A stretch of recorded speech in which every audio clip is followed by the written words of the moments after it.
There Hello. he is. Oh, where have I got ya. got your loud comms check now? Got ya, big dog. Oh yes, there it What's, ha- is. what's happening, my man? Looking fresh today, as always. You too. It looks cold down there. A little bit chilly this morning. It's funny. I don't. When people say like, are you cold or cold?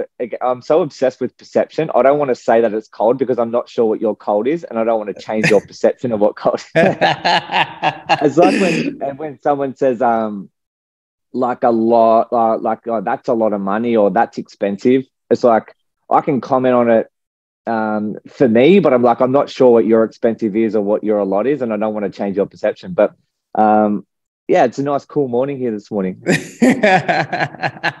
How's life, dude?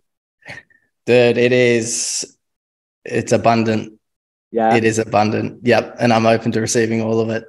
yeah, so good, man. And it's pretty exciting that we've got our first little chat up live now, which people can sort of go back and listen to. And yeah, I think it's really cool. I was actually thinking about this the other day, right? And I was thinking about how cool it was. Even it doesn't really mean anything to anyone else at this stage, but like even just for you and I, right, to be able to have it's like a time capsule because like that'll never go anywhere. Like that's there forever. And like our kids will be able to do that. And someone can Google your name or my name or something and land on that like in the future when we're dead, which is pretty cool.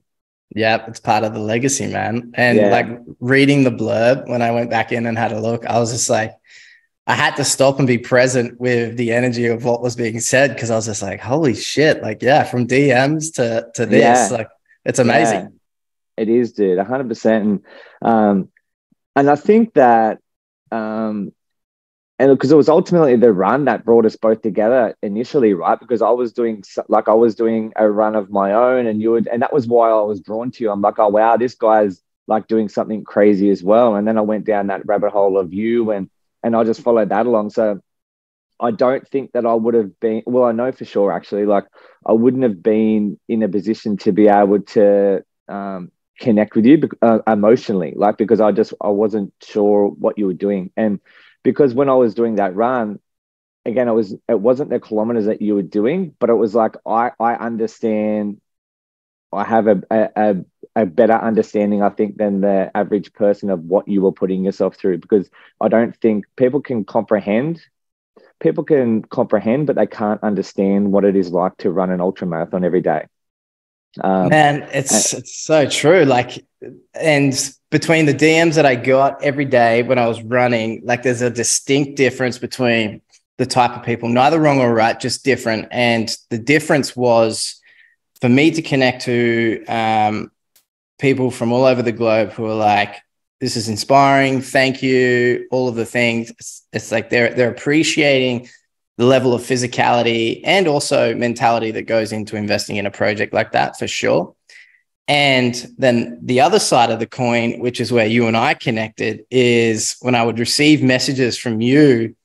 Yes, that appreciation, respect was there from both ends, but as well, like whenever I was running, you were also running and you were sending me videos, and there's a deeper understanding of why we're doing what we're doing.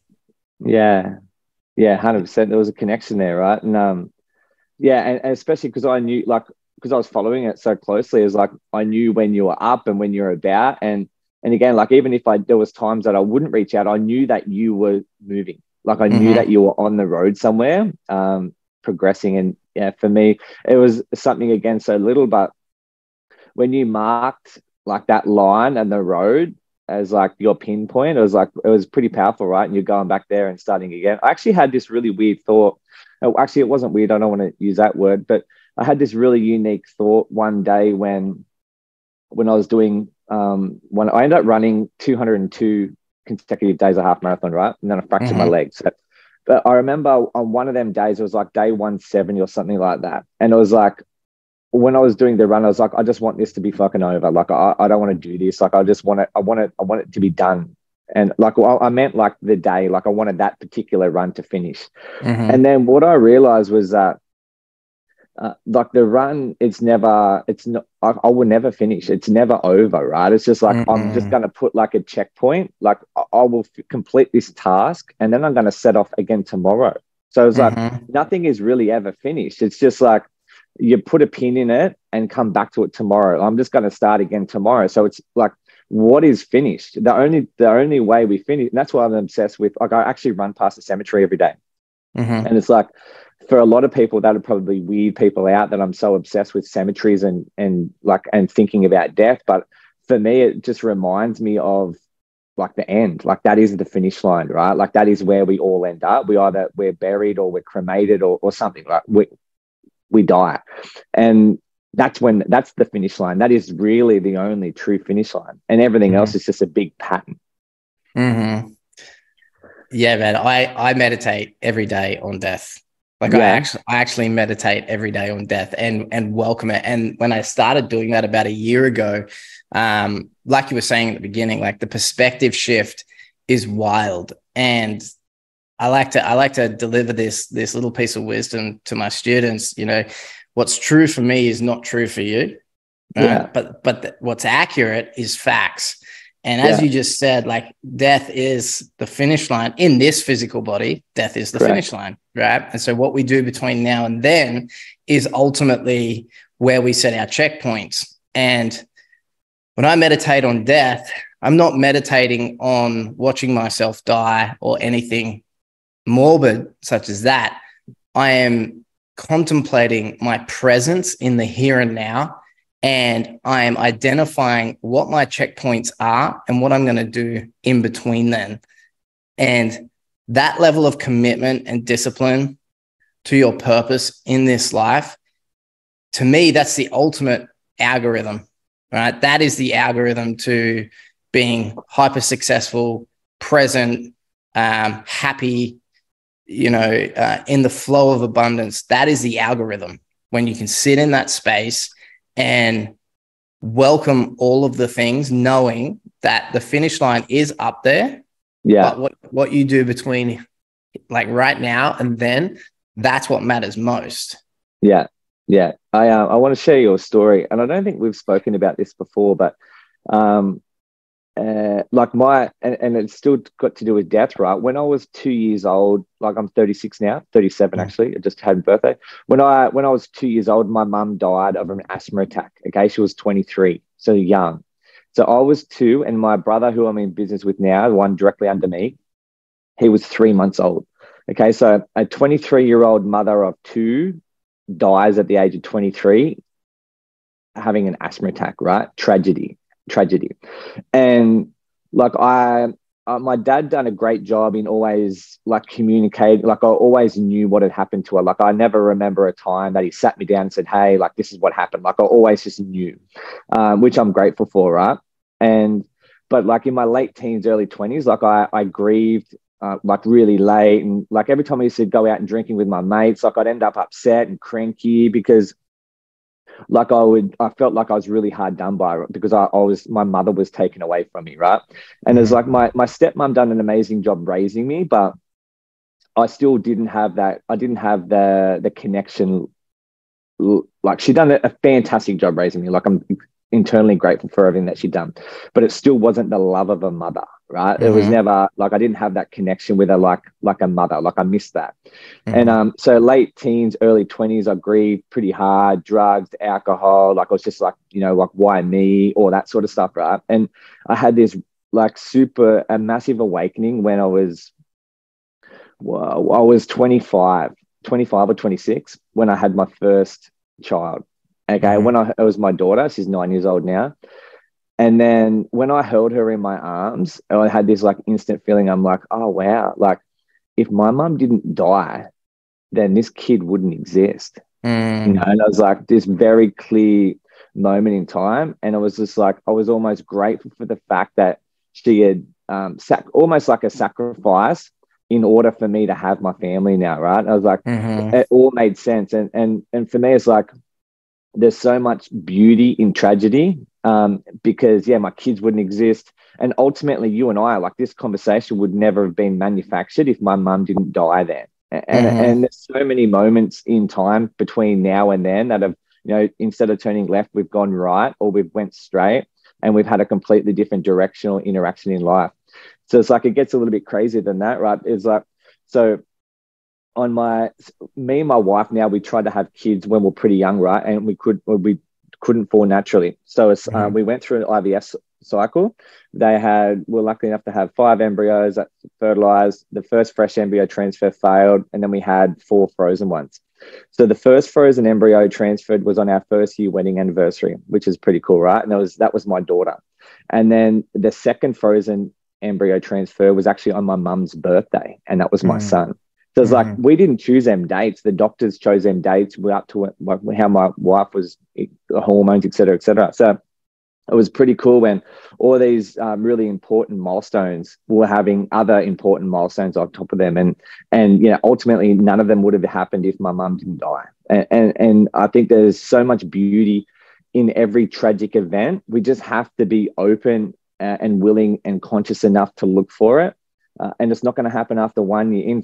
For my case, it happened 20 years later, or even longer. So it's like, at some stage, there's going to be beauty if you're just conscious enough to be able to look for it and open for it. Absolutely. I appreciate you sharing that story, man. That's, I actually believe, souls, they choose their path, right? I like to think of it as souls hanging out at a bus stop, and then the bus arriving, and them knowing the path or the contracts that they're choosing in this life, jumping on the bus to the destination. And I believe there's some wisdom and some connectivity, and this is directly correlated with the power that I believe women and the feminine have, is that instant connection of the soul of the baby choosing that mother, right? And what happens in the process, even in the intentional commitment of conceiving a child. Like, for some of us, if we can reflect back on when we conceived our children, even when you were first beginning to try, you and your wife, right? Yeah. You're intentional about the practice. It's not a we're having sex and I'm just going to come inside of you and whatever. It's like, this is an intentional practice. And I believe it's directly linked. All of it is directly linked to that very moment that the soul goes, I'm choosing that mother. And there's a lot of power in that, because women have this phenomenal gift that none of us can do as men in bringing life into the world, like through their physical bodies. And it's a very, very spiritual moment. And, when a soul chooses that divine feminine to bring it, the mother's soul knows as well. And so in regards to your story, your mother's soul knew all of this before it happened. And this is where the beauty is her soul knowing that you've gotten to this place right now in this present moment of being like, there was beauty in that. If my mother hadn't have died, I wouldn't have done all this. And she knew that. Yeah, 100%. And to add on to like the birth or bringing that life into the world is like, I see it as well in like gender reveals, right? Like, I'm seeing guys that get upset when they find out they're having a girl. I think we spoke about this last week. Yeah, it's like, it makes it's sort of really odd to me that someone would get upset about having a girl. And it's the same as when like guys joke about like their wife or partner having a C-section rather than natural birth. It's like, oh, I don't want it to have a natural birth because of, it'll never be the same. It's like, dude, you're a fucking moron, mate. You're a moron. It's crazy that it's crazy that there's you can be an adult and have such a fucking small mindset around, something as beautiful as birth. Like, it's fucking magical, right? It's crazy. Actually, talking about that, and it changes the subject a little bit, but I referred back to it, like the analogy that I use is birth. So like, it is kind of an example, but it's like, it's really interesting to me that we can go through these different times in life that are really joyful and like very memorable. It's like a childbirth, right? It's like, I can remember all my 4 kids being born naturally. And at that time, you would think that there's not a moment that you would ever forget, right? It's like a very, very important moment. But saying that, you know, like I'd have to sort of sit down and really think about that now. Like it seems crazy, but it's like such an important part of my life. Like the moments in that window of time of them hours of that labor, I've kind of forgotten about, right?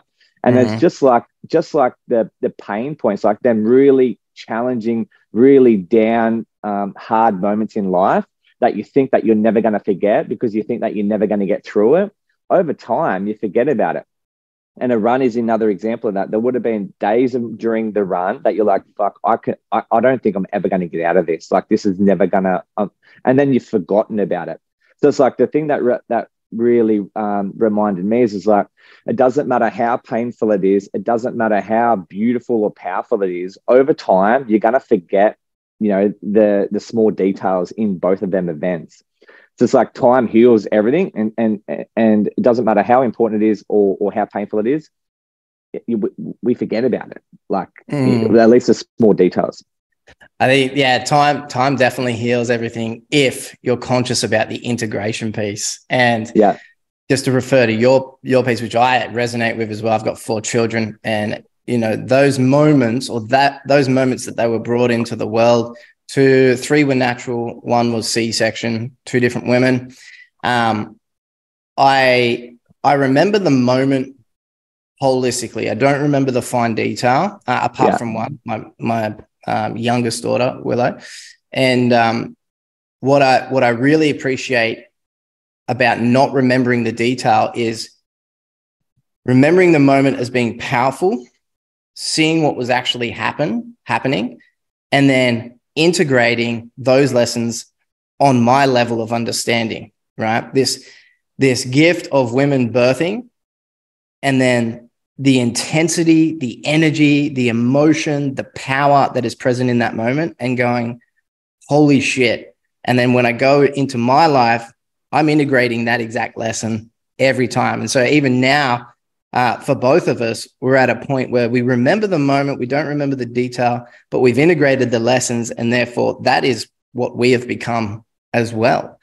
And there was so many moments in the run, and I've actually been thinking about this so much over the last week, like having vivid like recollections of things that had happened on the run.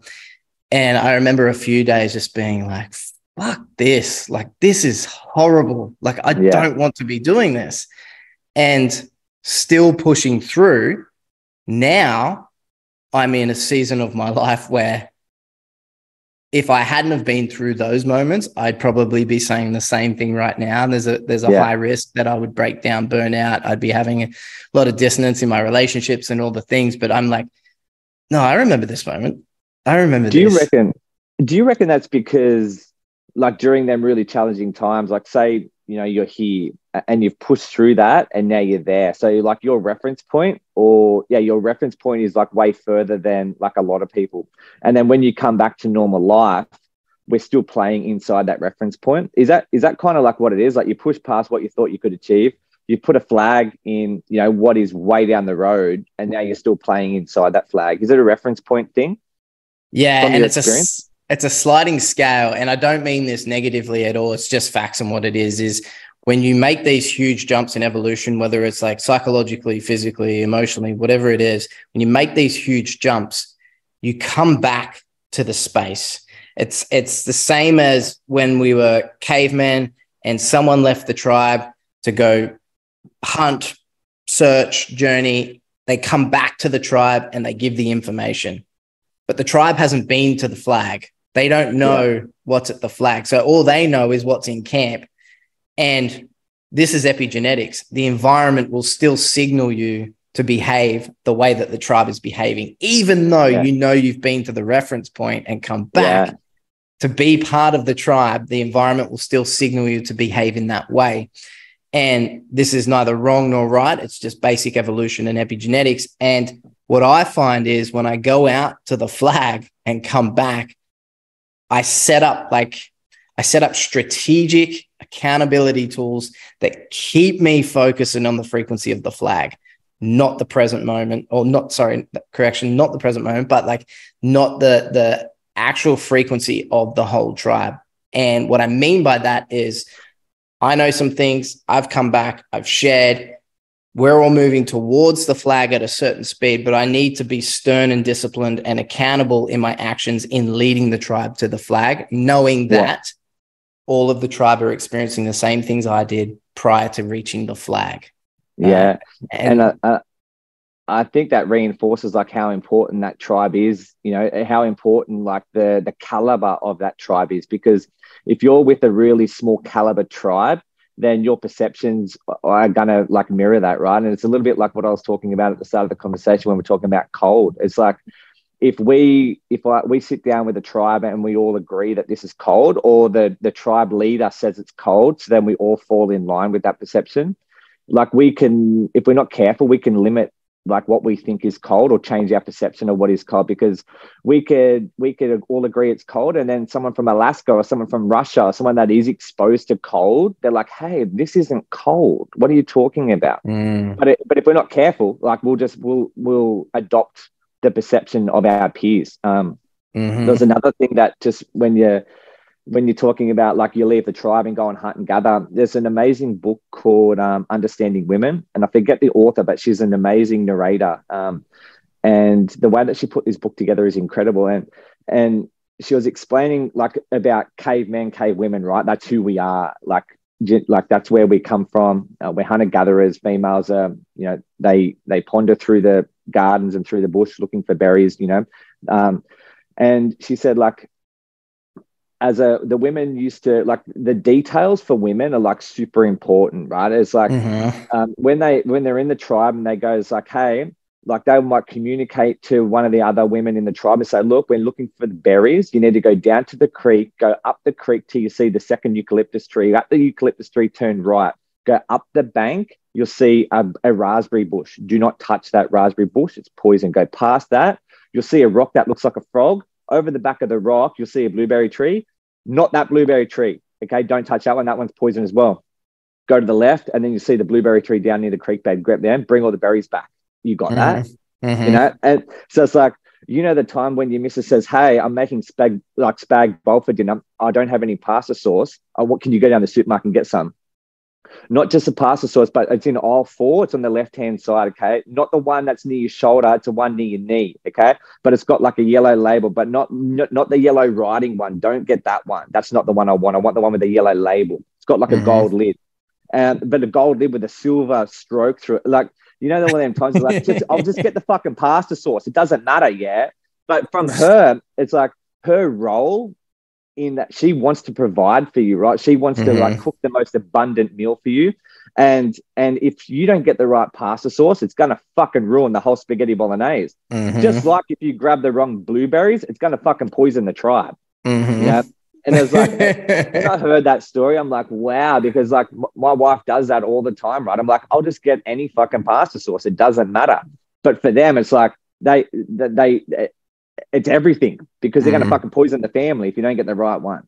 And the polarity of that is men go out and hunt. Now, there's still a little bit of detail, but the detail is more like the detail is more macro than it is micro. If we're going out and hunt, we're gathering the men, the boys coming into manhood, and we're going out and hunting. We're prioritizing staying alive first and foremost, because when you're outside the tribe and you're in a smaller group, the potential to become prey is quite high. So we're prioritizing staying alive, and then we're also prioritizing getting a kill so that we can take the food back to the tribe. Now, once we find the animal, it could be any animal in this reference, it could be any animal. We will kill the animal. We will like field dress it, whatever it is. And then we take the meat back to the tribe and we all eat. There's not as much detail involved. Now, it's the macro versus micro, and it can come into parenting as well, which is why I bring this point up, because I was thinking about it as you said it. Mothers specifically are in the finer detail of parenting, especially nowadays, at least my wife is, and I imagine yours is too, is the finer detail of parenting. And as men, we have the honor and privilege of being able to follow that lead. If my son is emotionally stimulated, I can see his nervous system's just shot for the day. And so he's having these emotional outbursts. That's not him trying to, put up a coup and rebel against. No, not at all. He's just, his nervous system's so fried. But for me, my mind goes to, all right, comfort, nurture my son, but get him from here to here. Where my wife is like, oh, he's had a big day. He may not have eaten. He may be needing a hug or some time, or like she goes into the detail. Yeah. And I never used to be of that caliber of man. Like I never used to be. And my wife stepped into that space a lot earlier than I did. And I've had the privilege of being able to follow her lead with that. And I picked up, I've heard that story from that book before, and I picked up the exact same thing in, the detail is her role. Like that's what she brings to the tribe. Her role is in the detail. It's in the medicine. It's in the work. And we have the privilege of being able to follow that lead as men, just the same way it swings, the scale swings, and they get to follow us in a different way on a macro level as well. Yeah. I think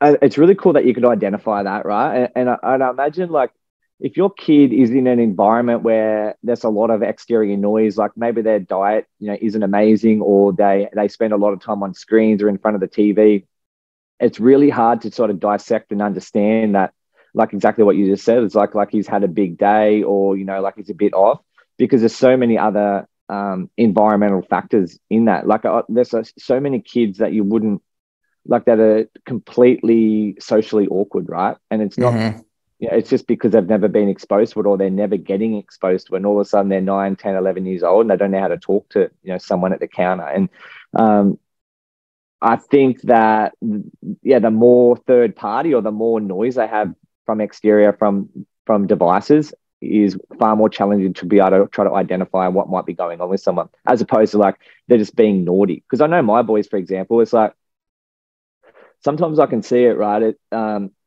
They're not being naughty because they want to be naughty. It's because there's nothing engaging going on. Like we might be just going through our day, doing chores, running errands, and they're like, what the fuck are we doing? I'm in and out of the car all day. Like there's nothing to engage. There's nothing that excites me. And then, when they're bored, or they don't know how to spend their energy, they start, backing up, or that they might be, chucking sort of tantrums. They're just trying to deal with their emotions. But I think a lot of it is from a lack of, at least for me, that I've identified with my children, a lack of, it's not even engagement. It's like a lack of direction of where to spend their energy sometimes. It's a feedback loop. And this is the difference between adults and children. Adults think that they know, but children know they don't know, and they're willing to learn. As adults, and generalizing, not every adult's like this, but as adults, we think that we know. And if we throw that stimulus out there to engage in the feedback loop, if it comes back and we receive stimulus back, we then go, I'm going to decide whether you're right or wrong, or whether I believe that. Where children work on a feedback loop of give and receive this stimulus. And if the environment isn't satiating their hunger for learning, they will look for different ways to learn. If a child is expressing themselves emotionally and it's fairly energetic, they're not doing it, as you say, to be naughty or to chuck a tantrum. They're in that feedback loop of wanting to learn, wanting to gather information, and they've not had it met at the surface level. And so they're searching for other ways. And this is more common in siblings, right? If siblings raised together, let's say 2 or 3 of them, and they're 2 years apart, each sibling will observe and identify the feedback loop for the older sibling. And then they're going to go integrate that and practice that, which is why more often than not, if one of the children is getting more attention, the one underneath will, or even the other way, the other children will act out, quote unquote. I don't want to use that too often, but to get that attention, because they've just seen that the other one is. And children are the greatest students because they're always wanting to learn and get that information to finalize that feedback loop. And once they get it and they nail it, they'll continue going. And this is what's really potent about celebrating your children with anything and everything that they learn, is you're reinforcing the process that they just went through. If your child, I'm working with my son at the moment around developing his presence when eating at the table, how he engages with his food, how he engages with the environment. There's a few little pieces that I'm teaching him as when he finishes eating, he stops and says, "Dad, may I please leave the table?" And I say, "Of course you can." And then he'll say, if it's mum or dad, "Thank you for cooking." and then he'll take his plate up, and it's part of the process. Now, when he finishes, I used to go into this moment, having deja vu right now, but used to go into this moment where I'd say, good boy, that was fantastic. What I come to understand, that good boy isn't finalizing that feedback loop. That's me telling him that my standards were met. Yeah. Where if I can instill in him the thing that he's just learned, gone through that feedback loop, and come back and praise him in a new way that really lands in his body, he's going to repeat that process because he's finalized the loop. And so I'm always cautious about how I engage, and I get picked up a lot. My wife picks me up a lot, which is fantastic. But really present in that process of finalizing that loop so that he can learn the thing that he's wanting to learn, and not learn it from I've met dad's standard, but like, oh, I've just learned something really incredible and it made me feel good. Yeah. I think, like, I don't mean this to sound bad or anything like that, but I think one of the advantages as well, raising, like we both got 4 kids, like, you know, if you compare like a family with 4 kids against a family with one kid, it's like that one kid can have a huge amount of attention, right? I think sometimes too much attention. And one of the advantages that I've noticed as my kids have started to age is, like, physically, I don't have the time to give and deliver like everyone an even amount of attention always, right? There's just physically not enough time. And I think that's actually helpful because they think for themselves.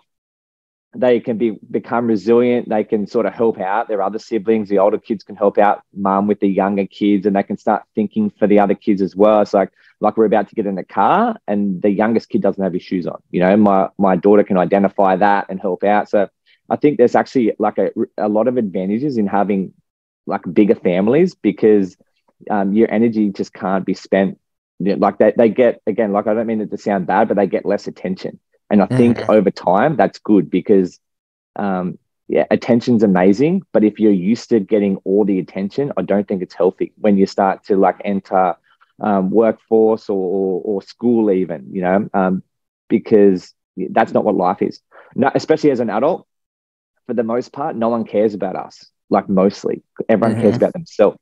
And I think it's important that you can get raised like that at an early age as well. Yeah, diligence, I believe, is an underrated skill set to have, like the utility of diligence, and learned how to in the developmental years. So 0 to 23 is our developmental years.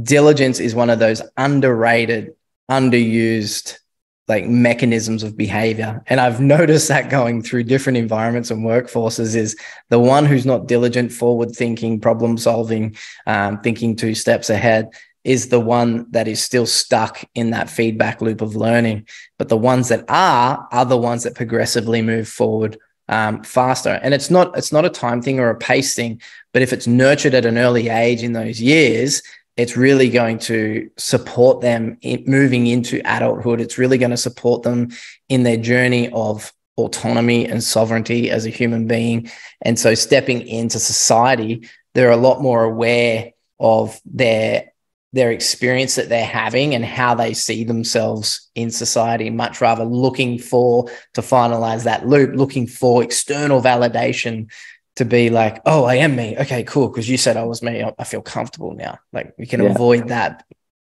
Did you notice, like in the military, there was a lot of did you think there was a lot of diligence in the military, or like not so much? Because like I would assume from the outside looking in that would be like a really important trait to have. I would too. And whoever listens to this, I might offend some people, but you know, I was in the military for 12 years. I saw a lot, and I got in at, you know, I left at 16 and 9 months, didn't leave training until I was 18, and then grew up in the military. And the things I know now, looking back on those moments in my career in the military, was there was 2 types of people, and there was 2 outcomes that were involved with these 2 types of people. The first type of person is the person who displays diligence, but they've been in there long enough and been told they're a good boy long enough that their diligence has come from a manufactured position, not a natural, authentic expression. And so those people, and they could get promoted fast if they kiss ass enough, they will. Yeah. there are a lot of people who get to the higher positions because of their performance, very much so, but there's a higher percentage of kiss asses that get promoted first. Yeah. Yeah. That diligence is more common than the other, because the other side of diligence that comes into the military, which I possess, I possess this type of diligence, is someone who is strategic. They're a creator. If you're into human design, they're a creator or a generator. And that more often than not rubs people up the wrong way. And I was a shit magnet. I was in a lot of trouble all the time in my career because my speed of implementation and wanting to generate further productivity was so extreme that it would go beyond the parameters of what the section was willing to operate at. And that got me into a lot of trouble because I'd go and network within the squadron, or I'd network around base. I'd create all these other avenues to increase and affect capability on a positive scale, but that would create negativity in the space. So I didn't get promoted as fast. In fact, the retention of people like myself, the ones that are really switched on back then, I don't wish. If that had been me, different story would be told here. But the ones that are not the shit magnets are the ones that go, you know what? I'm not being seen here. Deuces, I'm out, and they will leave. And the retention's a lot lower. So for me, saying now, you would think that there's a lot of diligence. But unfortunately, you will be performance punished if you show too much. It actually reminds me, and I spent the same amount of time in a coal mine. Like I spent 13 years in a coal mine, and I worked for a company called Glencore, big mining company, a big worldwide mining company. And one of their core values was entrepreneurialism. Okay. And the mine managers, operation managers would stand in front of us, all the time and say, like, these are our 5 values. And one of them being entrepreneurialism. If we don't abide or we're not operating to our values, call us out on it. That's what they would always say, right? But that's not what they meant. Because like an entrepreneur or entrepreneurialism to me is someone that will push the boundaries, that will think outside the square, that will challenge, that will make mistakes, that will, that's what an entrepreneur is, right? That's not what they want. Like they want someone that will just comply. They want someone that's not going to think. They want someone that's not going to challenge, and they want someone that shows no entrepreneurial traits at all. But it's just really strange that there's big companies that will betray a public vision or values and stand in front and preach them, and then not want to comply. Because it's one thing as a leader to say, hey, like, I want my team to challenge me. If you think that I'm not aligning with our values or aligning with our mission, challenge me and call me out on it. But it's another thing when you do that, you get banished or punished for it. And I'd imagine they're very similar things in especially in the military, when their ranks and the situational status is so high. It's like, fuck, Will, you can't talk like that to your senior person. It's like, what you can't, and I'm having flashbacks. And I imagine too, right? So like, again, I'm just going to guess, but like, if your senior person is here, there's no fucking way in the world you can go above them, because you're breaking fucking every rule. So it's like, just fucking stand in line and talk when I'm fucking ready for you to talk. And there's no growth in that, right? Because we all have, this is what I love about humans, like we all have so many different ideas. And as a whole, we can all troubleshoot things, right? It's like, hey, I don't actually think that's a good idea. What about if we do that? Or what about if we do this? And it's the same as opinions. Like, I know you and I have spoken about this before. It's like, I have really strong opinions at a lot of different random topics, but it's not so strong that I can't have a conversation with you and you bring new information to the table. And I'm like, oh, wow, like I never even actually knew that, or I didn't think about that. That's really cool. And then now my perception or my opinion has changed. And I think that a lot of people can get stuck in having an opinion, and they're worried that if they change it, then it's going to take away from their character. And I think it does the absolute opposite.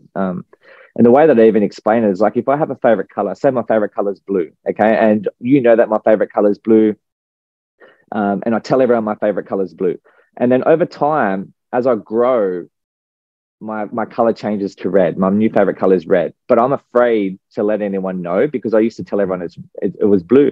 And I think that the people that won't change or won't be vocal about that, because I'm afraid to tell you that my new color is red, in fear that you're going to think that I'm a liar or I have no character. And I think that it's natural that we can change our opinions, change our favors, because to me, it's a marker of growth. Yeah, very much so. And this is part of the conversation of conditioning. Some people might know it as indoctrination. Like, we come from specific walks of life where we've learned a series of lessons that we now apply in our own realities, and they may or may not be aligned with who we are or what our authentic self is. And this level of conditioning involves obedience or compliance, right? Two elements. They involve obedience or compliance in the way that if you don't do X, you will not be a part of X, right? If you can't do this, you will not be a part of it. And then if you can't be, there's this other secret little element that is everywhere in life, specifically marketing and those types of things. It's called nudging, right? You ever walk into the gas stations now, right? You walk into a gas station and the first thing you see as you walk in the door is all the goodies you can buy before you go purchase your fuel, right? Yeah.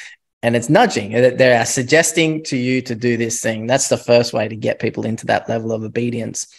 And the fear around not being obedient is the thing that challenges the identity that we believe ourselves to be.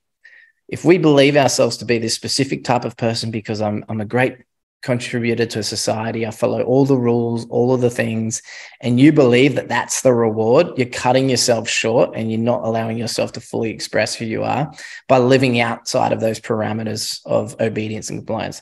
Entrepreneurs live outside of those parameters. They will turn $2 into $100. They'll break themselves getting there, but once they get there, they'll go back and share it with the rest. Like that's what that is.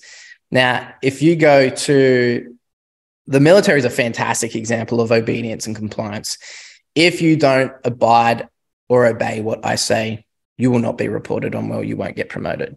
Doesn't mean they'll kick you out. It just means that that's what it is. So if you're willing to be on that path, go ahead and do your thing. So I'm always limited with how I can express myself because I'm scared of not obeying. Is this wrong or right? Well, that's up to the person to decide. But if you go to a yoga class, right, still obedience, still compliance, because the instructor up the front is guiding you to get into a position. Now, if you're in a yoga class and you can't do a downward dog because you're in pain, but you're going to attempt it anyway, like, is it still obedience? Is it still compliance? Well, that's where the person gets to decide there. And it's like two ends of the scale.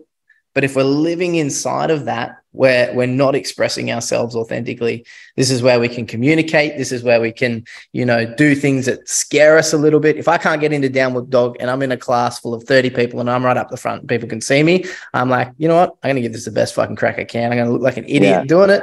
But the exploration of living outside of my comfort zones have far more benefits than they do if I just stay in that obedience and compliance lane. Yeah, 100%, dude. Another amazing chat, big dog. Let's leave it there and we'll put a pin in it, mate, and we'll come back. I love that. Where can everyone find you, Willie? What are we at? Instagrams? What's your best channels? Yeah, Instagram's the best, at themind.mechanic. Yeah, awesome. And grab me _Courtney_Joyce. And what about our name? You like our name? We didn't really talk about that. The Mind Factory. I love it. Yeah. I love it. Really cool. And I think too, it's like, again, like what I wanted to get out of these conversations was like us manufacturing thoughts and ideas. And, where do you manufacture things? You manufacture them in a factory, right? So, it's really, really cool. So, legend, brother, you have a wonderful day. It's a pleasure to chat to you as always. And we'll talk really soon. All right, my man. Talk soon. See you, bro. Peace.